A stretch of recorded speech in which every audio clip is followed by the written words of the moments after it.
Hey, what's up, everyone? Today we're taking a look at basically an advertising promotional poster for a electronic games magazine, Shadows of the Empire Strategy Guide Supplement issue.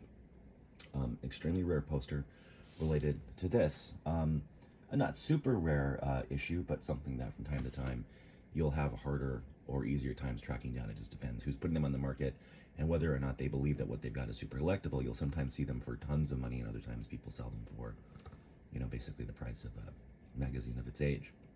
I'm often fond of reminding people that just when you think you've seen everything in the Shadows of the Empire Multimedia Project, there's always new things coming out.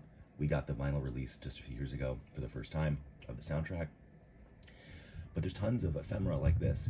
Not only do you need, these EGM strategy guide supplements, right? But you need the very rare posters that promote them too. There's just so much about Shadows out there.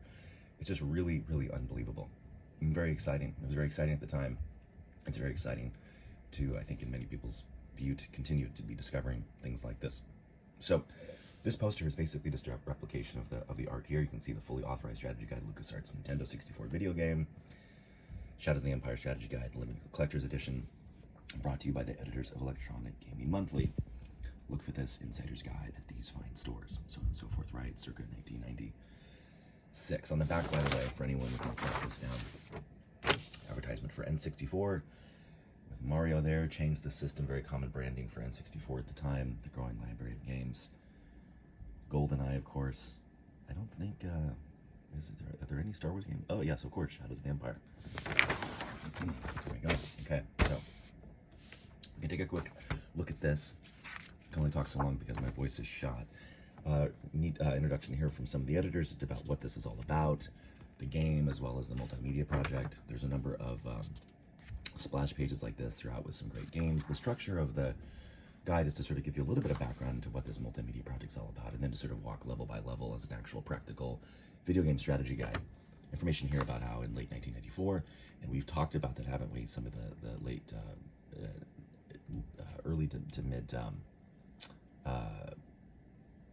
meetings, right, at Lucasfilm, right, sort of with the licensees planning these things out. Talk about how in late 1994, Dark Horse, LucasArts, Lucasfilm licensing, et cetera, got together to sort of map out Shadows of the Empire multimedia project. Evolution of a rebel hero. Here you can see the different iterations of Dash.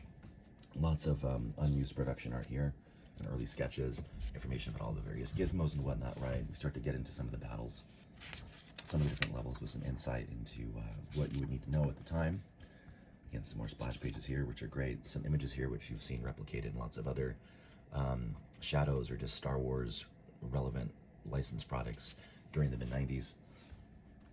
Throughout, they'll have some little capsules here to remind you of the various ways in which this multimedia project is actually expansive. They'll talk a bit about the soundtracks and the toys and even the books, for instance, and the comic connection here, right? More ways in which the related comics relate to this and relate to the broader multimedia project. Again, all the various levels here.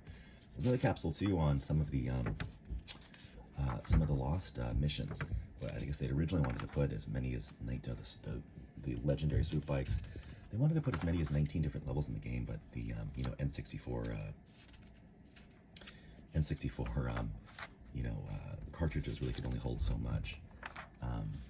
More information here about like the actual design development. Lost levels.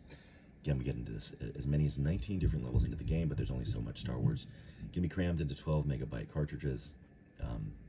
Talks a bit about how some of the scenes from the novels they wanted to sort of more directly interact with, and that would have been really neat to see.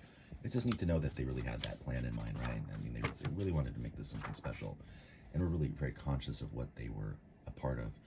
Even the toy line, right? Information here about the toys, and there's a nice line here about how don't just assume these are for kids, right? In 10 years, these will be worth a lot of money. That's true, right? So all this stuff is.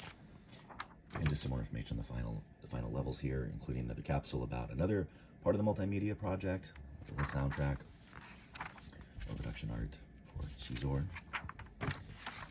and wrap it up here with an advertisement for EGM with more Shadows information here. So, a cool strategy guide at this point, a cool piece of Shadows ephemera for anyone who just particularly loves Shadows of the Empire, really wants to collect it all, and the ultimate crown jewel, I think, in a Shadows collection. And one of the crown jewels in mine is really this rare poster here too. Just love it. Love things like this. I love meta promos. I love promos that promote things that promote something else. It's just so fun. Always love the art on this. Love to see the art sort of blown up to this size here too, right? You can't go wrong. So anyway, the EGM Shadows of the Empire Limited Collector's Edition Strategy Guide, both the magazine and the advertising poster. Many more things like this to come in future videos. See you next time.